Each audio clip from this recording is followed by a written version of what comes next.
जय शिव गोरख। प्रिय श्रोताओ, आप सुन रहे हैं स्कंद पुराण और आज आप सुनेंगे स्कंद पुराण का भाग 21 तथा माहेश्वर खंड का भाग 20। श्रोताओ, आपने पिछले भाग में सुना कि बलि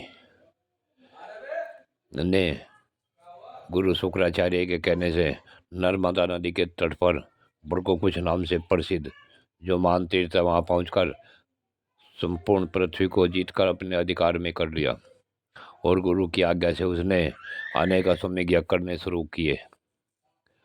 उधर उन उसके वैसे देवता अपने पिता के यहाँ आश्रम में आए हुए थे। उनकी देवताओं की माता अदिति की तपस्या से प्रसन्न होकर भगवान विष्णु उनके यहाँ वामन रूप में प्रकट हुए। अब इससे आगे की कथा इस भाग 21 में सुने। उसके पश्चात वामन रूप में भगवान विष्णु ने कश्यप और अदिति को प्रणाम करके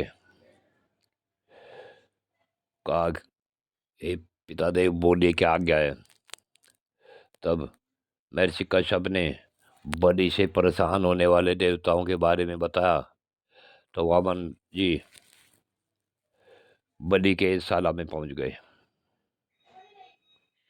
और वामन जी ने बलि से कहा, हे राजन, हिरण्यकश्यप के पुत्र प्रहलाद भी हुए जो बड़े तेजस्वी, जितेंद्रिय और विष्णु भक्त है, जिन्होंने दैत्यराज की सभा में अतिशय तेजस्वी भगवान नरसिंह को प्रकट किया था। इन महाभाग उन्हीं प्रहलाद जी के पुत्र तुम्हारे पिताजी थे जो संसार में विरोचन के नाम से विख्यात हुए। उन महात्मा ने स्वामी अपना मस्तक दान करके इंद्र को संतुष्ट किया था। राजन, तुम मुनि महात्मा विरोचन के पुत्र हो। तुमने बड़े उत्तम यश का विस्तार किया है। तुमने इंद्र को भी जीत लिया। मैंने तुम्हारे सब चरित्र सुन लिए हैं। तुम बड़े मनस्वी हो और अधिक से अधिक दान करने वाले दाता के रूप में तुम्हारी ख्याति है। तथा मेरे लिए तुम जो मैं मांगू, क्या तुम मुझे दान दे सकोगे?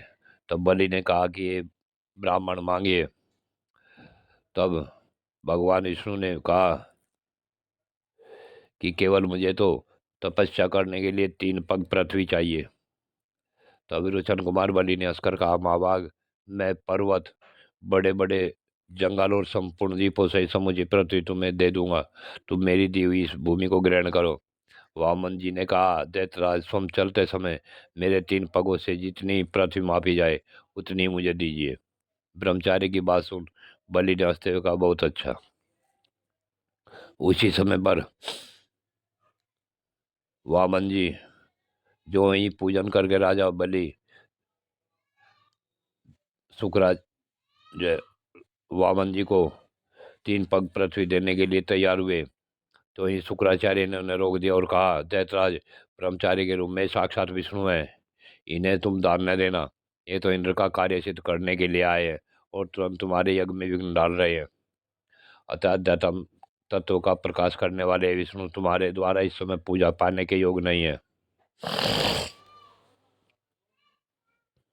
अब गुरु शुक्राचार्य के इस प्रकार समझाने पर राजा बलि हंसकर में गर्जना के समान गंभीर वाणी में बोले, गुरुदेव, जिन वाक्यों द्वारा आपने मुझे विचलित किया है वे सब मेरे हित की दृष्टि से कहे गए हैं। फिर भी ब्रह्मचार्य का रूप धारण करके आए हुए इन भगवान विष्णु को मैं इनकी मांगी हुई वस्तु अवश्य दूंगा। तब राजा बलि की यह बात सुन शुक्राचार्य कुपित हो उठे। उन्होंने धर्मवत्सल दैत्यराज को रोषपूर्वक श्राप देना आरंभ किया। हे बड़े मूर्ख, तू मेरी आज्ञा का उल्लंघन करके दान करना चाहता है, इसलिए राज लक्ष्मी से वंचित हो जा। तब विरोचन कुमार बलि वामन जी की पूजा करके उन्हें भूमि दान करने को उद्यत हुए। दैत्यराज की पतिव्रता पत्नी महारानी विंध्यावली वहां आकर पतिदेव के अर्धांग रूप में सुशोभित हुई। राजा बलि विधि विधान के ज्ञाता थे। उन्होंने विधि पूर्वक ब्रह्मचारी के चरण पखार कर संकल्प के साथ भगवान विष्णु को पृथ्वी दान की। उस मान संकल्प को स्वीकार करते ही अजन्मा भगवान विष्णु बढ़ने लगे। वे ही समस्त जगत के प्रभु तथा उपस्थित स्थान है। उन्होंने एक ही पैर से सारी पृथ्वी माप ली, दूसरे पैर से ऊपर के सभी लोक व्याप्त कर लिए। उनका वह द्वितीय पग सतलोक में जाकर ठहरा था। संपूर्ण चराचर जगत को भगवान ने 2 ही पगों में माप लिया। फिर उस विराट स्वरूप को छोड़कर देवादिदेव भगवान जनार्दन पुनः वामन ब्रह्मचारी के रूप में अपने आसन पर विराजमान हुए। उस समय भगवान वामन ने बलि को की पत्नी विंध्यावली से हंसकर पूछा, देवी तुम्हारे पति के द्वारा आज मुझे 3 पग पृथ्वी मिलनी चाहिए, उसकी पूर्ति इस समय कहाँ से होगी? इसका उत्तर दो। विंध्यावली बड़ी साध्वी थी, उसे इस घटना से तनिक भी विस्मय नहीं हुआ। वे भगवान त्रिविक्रम से इस प्रकार बोली, देव आप समस्त लोकों के एकमात्र स्वामी हैं, आपने अपना भारी डग बढ़ाकर यह त्रिलोकी माप ली है।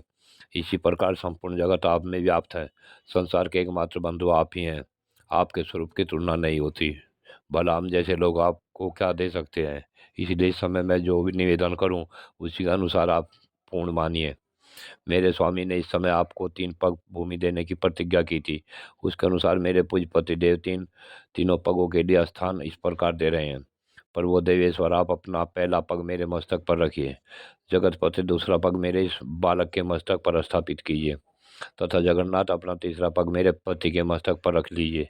हे केशव, इस प्रकार ये 3 पग मैं आपको दूंगी।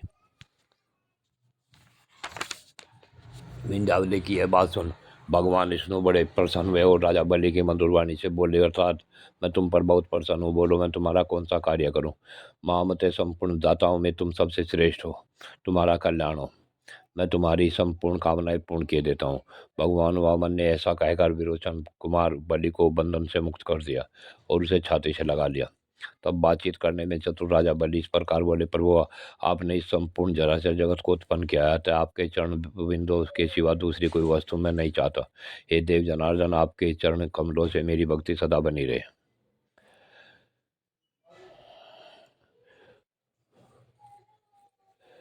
इसके विपरीत कुछ भी कहना उचित नहीं है। तो भगवान ऋषिकेश राजा बलि से अत्यंत कृपालु होकर बोले, राजन मैं सदा तुम्हारे समीप रहूंगा। असुर श्रेष्ठ, तुम खेद न करो, मेरी बात सुनो। मैं सुतरलोक में तुम्हारा द्वारपाल होकर रहूंगा, मेरे इस वचन को तुम वरदान समझो।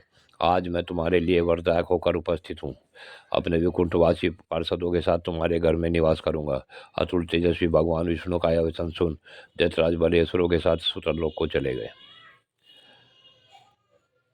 प्रिय श्रोताओं, इस प्रकार राजा बलि महत्वशाली हुए।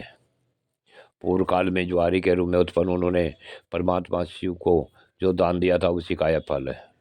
इस प्रकार आप भी अगर भगवान शिव की शिव पिंडी पर जो भी कुछ अर्पण करते हैं उसका फल अवश्य मिलता है। आगे की कथा अगले भाग में। जय शिव गोरक्ष।